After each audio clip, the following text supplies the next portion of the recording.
Penampilan luar biasa dan sungguh di luar prediksi semua orang dipertunjukkan oleh Mega dan kawan-kawan saat mereka mengalahkan Pink Spiders. Bagaimana mereka membuat prediksi tentang kemenangan mudah Pink Spiders yang sudah unggul 2 leg itu, justru sekarang dipaksa panik karena terancam kehilangan kesempatan juara sebab harus bermain di leg kelima. Apalagi secara fisik, sekarang ini para pemain Pink Spiders mulai terlihat melemah. Itu artinya ada kemungkinan pertandingan terakhir di Incheon juga bisa saja menjadi keuntungan bagi Cheong Kwanjang. Seperti inilah komentar fans Korea. Perbandingan kekuatan antara Hengkuk dan Cheong Kwanjang. Yeonkong, Tutku, Mega dan Buki imbang. Yom Haecheon versus Koeun unggul Yom Haecheon. Kim Suji versus Jong Hoyoung unggul Jong Hoyoung. Pyo Seungju versus Jong Yunju unggul Jong Yunju. Lain-lain mental daya juang unggul Cheong Kwanjang. Makanya Cheong Kwanjang menang. Cedera justru lebih banyak di Cheong Kwanjang, yang benar-benar sehat cuma Mega dan Hoyoung saja. Kim Yeon-kong jelas berpikir dia pasti juara, makanya dia bilang pensiun. Tapi kalau cuma jadi runner-up, dia bakal kesal. Maki-maki, usir Jung Yun-ju, terus batalin pensiun. Lihat saja nanti. Ya sudah, kalau sudah begini, ini juga bagus untuk hiburan. Mari akhiri saja di Incheon. Oh, tentu saja dengan kemenangan Hengkuk. Hanya karena ada Kim Yeon-kong bukan berarti siapa saja bisa juara. Wajar saja kalau Cheong Kwanjang juga butuh kemenangan. Situasinya mirip seperti saat melawan Haepas, terlihat para pemain Hengkuk mulai kelelahan. Pelatih Abondanza, kalau pemain lelah istirahatkan Jong Yun-ju dan Shin Yeon-kyeon. Kalau mau menang, gunakan Kim Da-eun, Do So-bin, dan Moon Cheon untuk serangan cepat agar bisa menguasai tempo sejak awal.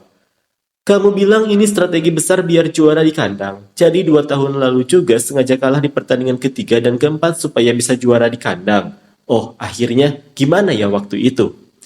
Cheong Kwanjang tidak bisa menang sekarang, setidaknya Go Hee-jin satu tingkat di atas Abondanza dalam hal kepelatihan. Abondanza cuma punya satu taktik, hanya mengandalkan kemampuan individu pemain. Mau cetak poin sebanyak apapun, tetap saja nggak bakal menang. Malah makin lama, makin habis-habisan.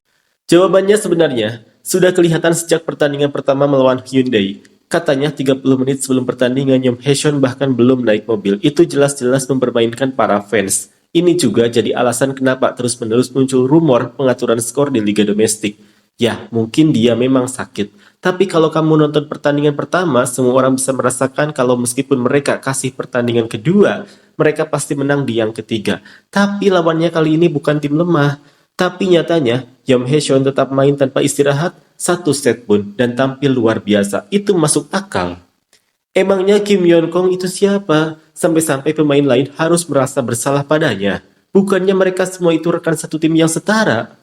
Lompatan Buki sekarang sudah tinggi, jadi dia nggak bisa dijadikan asuransi lagi. Kalau saja Go Hee-jin menyusun strategi menempatkan pemain tinggi di depan Yeon-kyung, bisa menang telak. Tapi entah kenapa dia malah terus memasang Yom Haecheon di depannya. Jadinya, Yeon-kong bisa menyerang dengan santai tanpa menguras tenaga, sekaligus tetap hemat stamina. Mereka menang di game ketiga karena itu, tapi tetap saja aneh kenapa dia Go Hee-jin begitu. Reverse sweep yang dulu terjadi di tangan Kilbak, pelatih Gil, sepertinya makin terasa nyata sekarang. Abonanza dan Yeon-kong pasti masih terbayang-bayang sama trauma itu di kepala mereka. Kalau Kim Yeon-kong jadi runner-up lagi kali ini, kira-kira siapa lagi yang bakal dimaki dan diusirnya? Setelah Lee Da-yong dan Lee Jae-yong, sekarang Jung Yun-ju atau Lee Go-eun, padahal kenyataannya dia sendiri kalah level jauh dari Mega. Makanya cuma bisa jadi runner-up. Kenapa harus minta maaf ke Kim Yeon-kong? Pola pikir kayak gitu makanya kalian nggak pernah berhasil. Lihat Mega deh. Dia selalu bilang bisa sampai sejauh ini karena teman-temannya. Kalian nggak punya kerja sama tim. Bisanya cuma marah-marah doang. Sepertinya kita diberi kesempatan untuk menyaksikan pertandingan bagus lagi. Aku akan tetap mendukung Hengkuk sampai akhir. Semoga bisa juara dan mengangkat trofi di Samsan. Semua pemain pasti sangat kelelahan. Terima kasih atas kerja kerasnya. Para pemain Hengkuk, selain Kim Yeon-kong sama sekali nggak kelihatan punya semangat muda untuk menang. Bukankah tahun ini seharusnya Hengkuk menang 3-0 langsung dan juara? Soalnya, di Cheong Kwanjang ada 3 pemain yang punya masalah cedera. Ya, memang sudah berhasil masuk final V-League 3 kali, jadi secara teknis sudah oke, tapi kalau nggak juara juga, itu pertanda yang benar-benar buruk. Kalau mau jujur hari ini, emangnya ada yang bisa dibilang Kim Yeon-kong mainnya jelek? Yang justru jadi beban itu rekan timnya sendiri, Lee Go-eun dan Jong Yun-ju, yang pincang malah nggak kelihatan.